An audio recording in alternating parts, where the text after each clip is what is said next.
Hey there. We are about to wrap up. I know it doesn't look like it. It doesn't. But we're about to wrap up this Bandita's paint project. Tonight, I have to undo something I had previously done, and that is I have to resand the whole car. Why? Because I hit it with 1,000 grit wet sand. And that I wasn't supposed to do that. Apparently, it needs more to stick to. The paint does. Needs something to grab a hold of. I sanded this sucker pretty much baby butt smooth. And that's not what you really want. That's what you want on top after you've painted.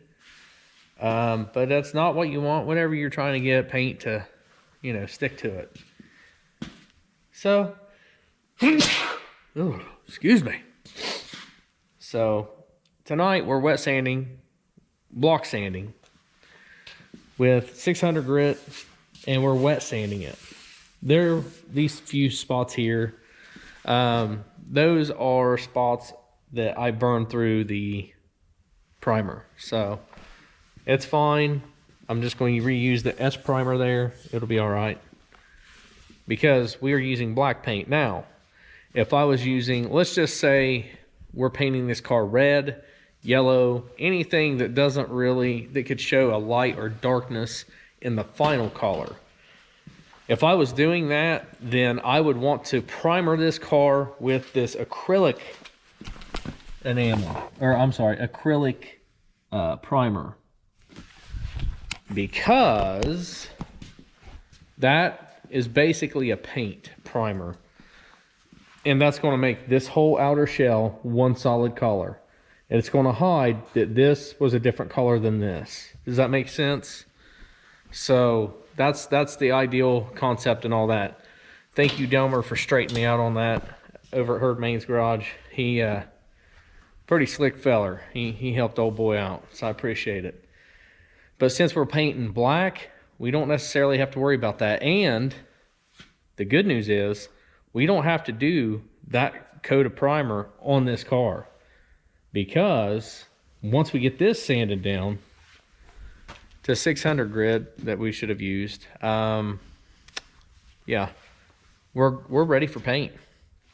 In fact, if I get it all sanded down to where I want it, this is the first thing I'm painting, and I'm not priming it. The reason why is it has a good surface. Now, what we will be doing, and in fact, I might throw on some gloves right now just to kind of, make sense of it. I don't know. But we're going to use this stuff, surface cleaner. And once we use this, we will not be touching this car with our bare hands. The reason why is there's oils and all kinds of stuff in your skin. That can cause an adhesion problem whenever you go to throw paint down. I know it sounds very minimal. I'm telling you, it will happen. You can't paint oil, right? Just saying. It is what it is. So, we're going to go ahead and sand tonight. And, I'm not going to go through the whole shebang-a-bang. But if you haven't wet sanded before, you can either get you don't ever sand with your Gidgets, remember that. You get you the sanding blocks, the Dura blocks, the rubber block, wherever that thing went. Probably still is my hood prop. But you can use any of that. But you're going to want flat surfaces. This here, flat. We are not going to, we're going to keep her flat the whole time. We want nice and flat. I mistakenly, just not knowing any better, thought that smooth and flat was kind of the same thing. It is not. This is 1500, right? It's very, very smooth. I'm not even close to joking. It is so smooth, it's not funny. But, and it's flat actually, but it's not, you don't want something so slick that the paint just don't really stick to it that well. That's my boo-boo. That's why I wanted to go ahead and fix this mistake before I put it on here and say, sand it with 1,000 grit wet and you'll be great. No. Sand it with 600, block it out.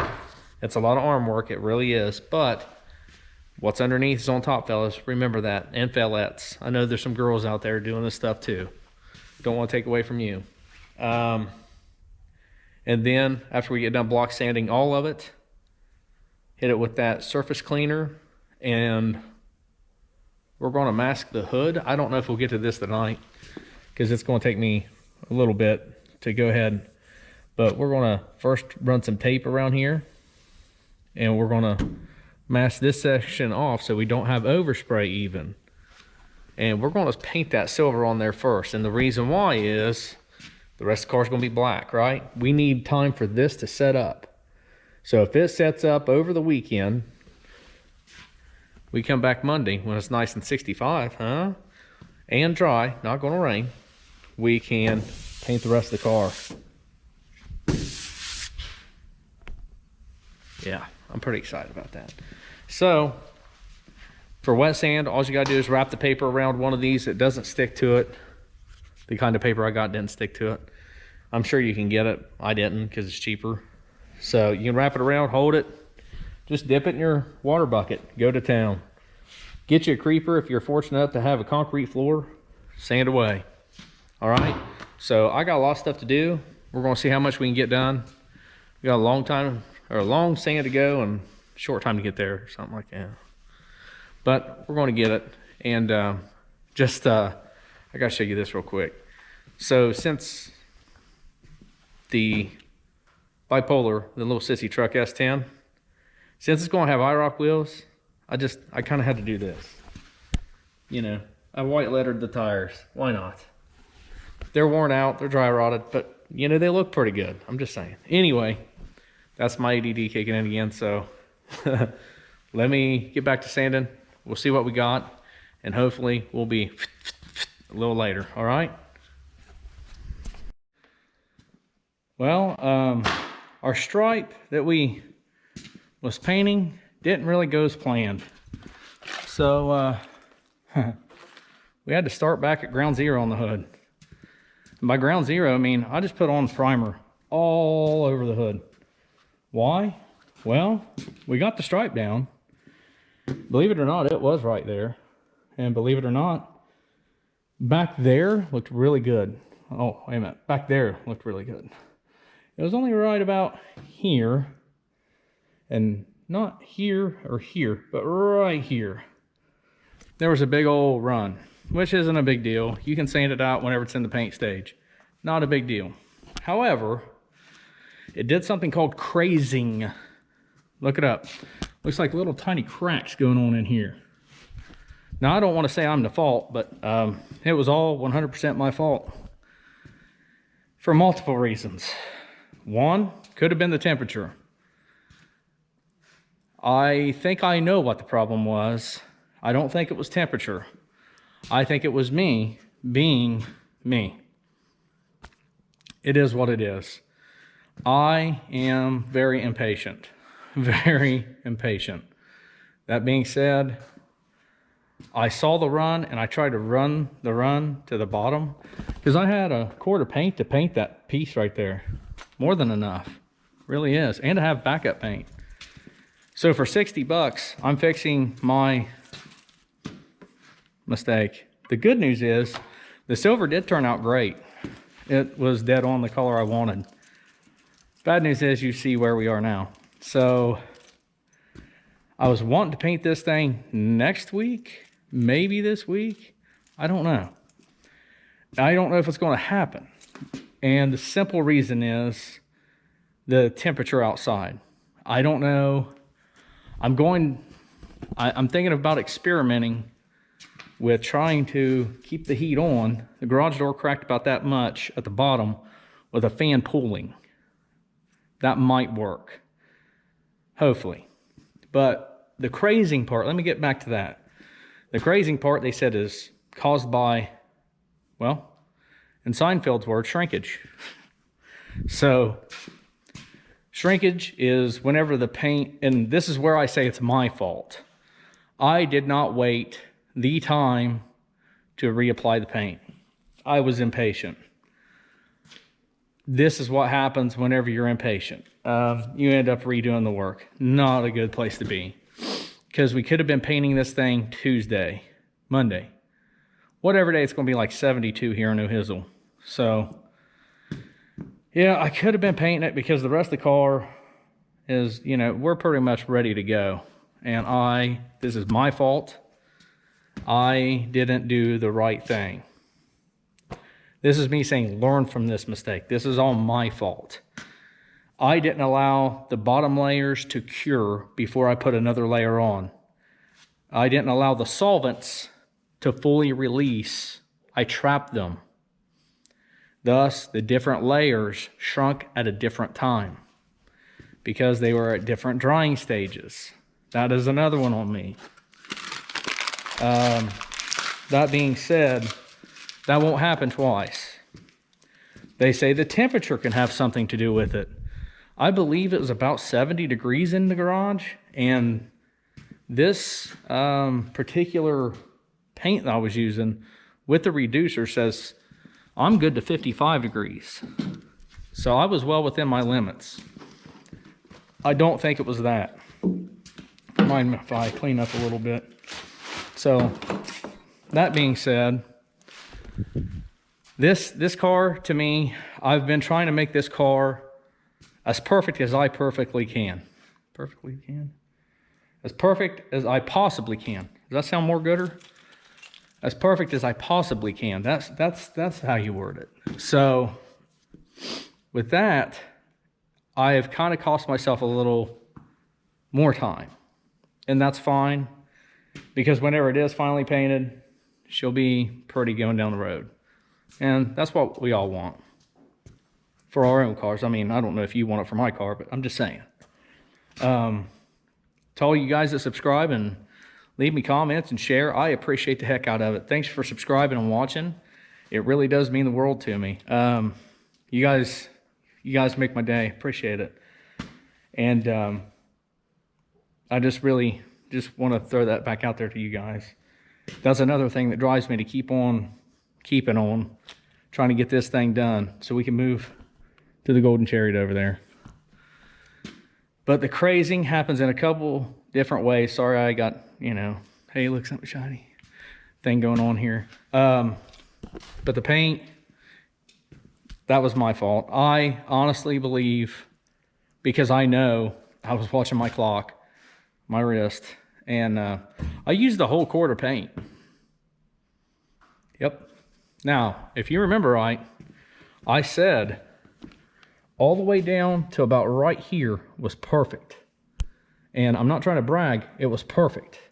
So why wouldn't I just sand from here down and repaint that? If you ask anybody, any car guy that paints for a living or what have you, silver is very hard to match. Very hard to match. This particular silver came from the same store, the same jug, everything, except a different feller mixed it. Now, I personally believe that both of them know what they're doing. I personally believe that this Napa that I got it from does a heck of a job. And I'm not talking about either one of these employees doing their job incorrectly. But one drop of, let's just look, of any of the ingredients there, 1 gram different, one little drop could change the silver, how it lays. Yes, this is called diamond silver metallic. And this is another thing I want to tell you. Whenever you're spraying this paint, don't freak out, because it's going to be dark here, light, dark. You're going to have spots everywhere, and it's going to look like you don't know what you're doing. The one thing I did, I don't know if it made a difference. If you guys paint and know, maybe you can let me know.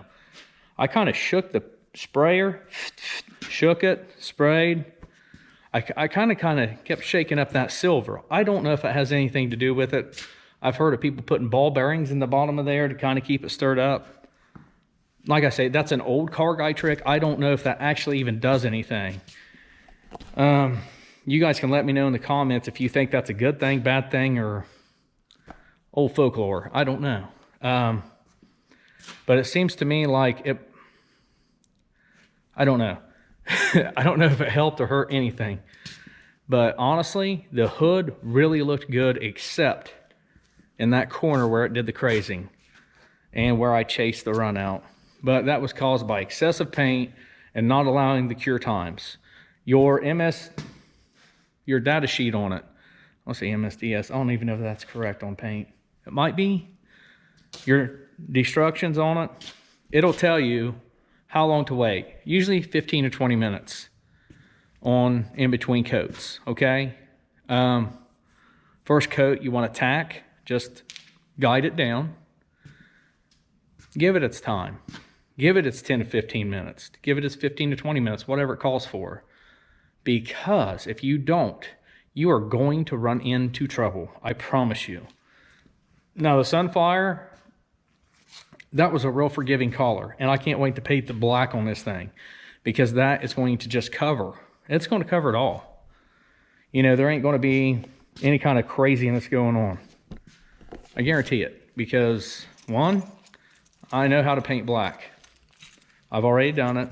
I've never painted silver. This is the second car I've ever painted. I make myself nervous. So I am preparing to have some barley pops in between painting this. And that's how I paint. Right, wrong, or indifferent. That is exactly how I paint. I don't get in a rush because I have barley pops. I just get back, have me a barley pop, come back out. And if I think I need another barley pop to calm me down, I'll have another one. It's not a big deal. But I go back and I'm telling you this. This right here, this is going to, this is another thing I want to say. I had a color come through. Remember how we talked about the sealant coat of the primer, the acrylic primer that's kind of a paint that turns everything one solid color? It's another reason why I'm doing this hood. Now the black I shouldn't have to worry, but I'm not taking the risk and gamble. Over on these edges, they always get sanded harder. It's just the way it is. Especially when you're doing it by DA or by hand. Everybody seems to get them edges really hardcore. In fact, whenever you're sanding to like buff one out or whatever after a paint job, you stay away from the edges. You don't touch those. Those things are golden, Pony Boy. Leave them alone. But I had like a line in the paint that you could barely see, not so much at the top, but I had one spot pop through right here-ish. And it popped through like crazy. I couldn't understand why. It was a different color underneath. It was purple or something underneath there. I don't know if purple was the original color of this hood or the color of the hood when somebody painted it prior to. But I had purple outline in a lot of the spots around it. So we took care of that. Gray. One solid color, right? That should take care of that problem as long as we don't burn through. And if we burn through sanding, we're going to hit it with some more. I'm not playing that game again. That's a nasty little game that it got me on.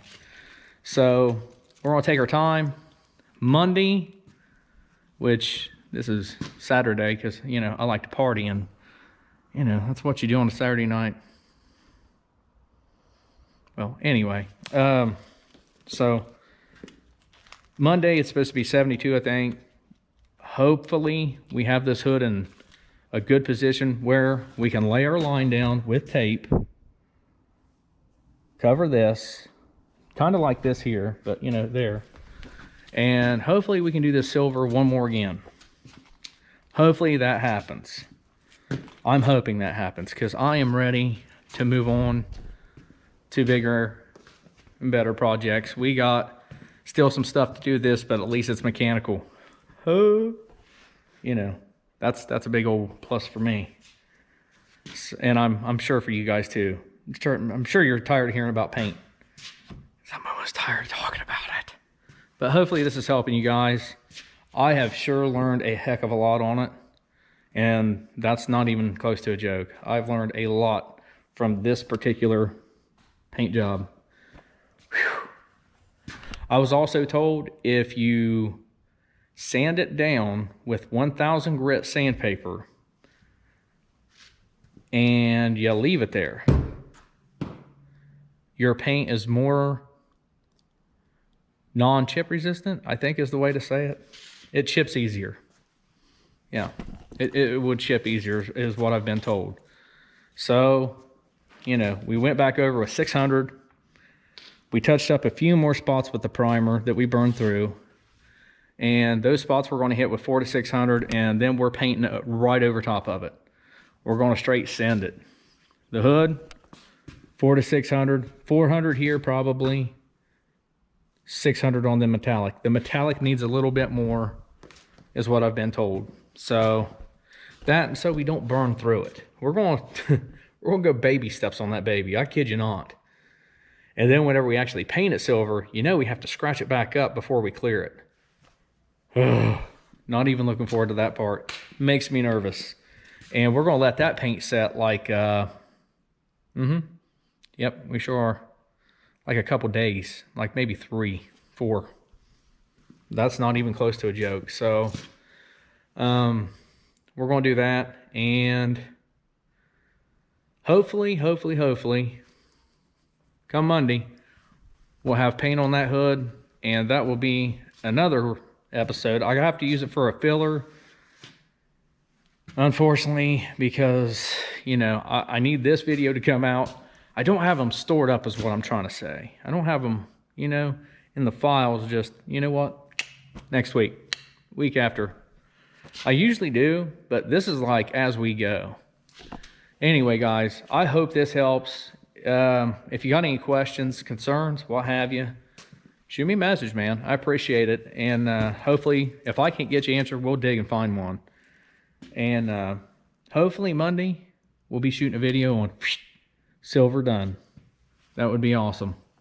So let's keep our fingers crossed, toes, whatever we got to do. Let's get this thing down the road. Let's move on. Let's do the exhaust. Let's do the steering column, tighten that sucker up. Let's see the wheels and tires on here.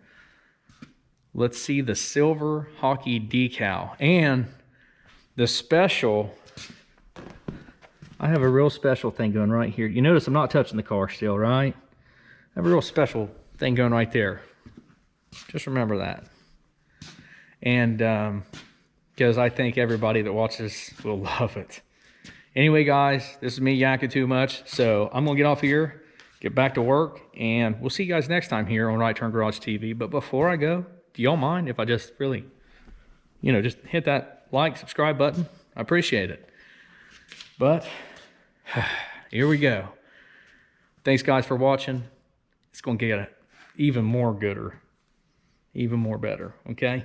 We'll see you guys next time here on Right Turn Garage TV.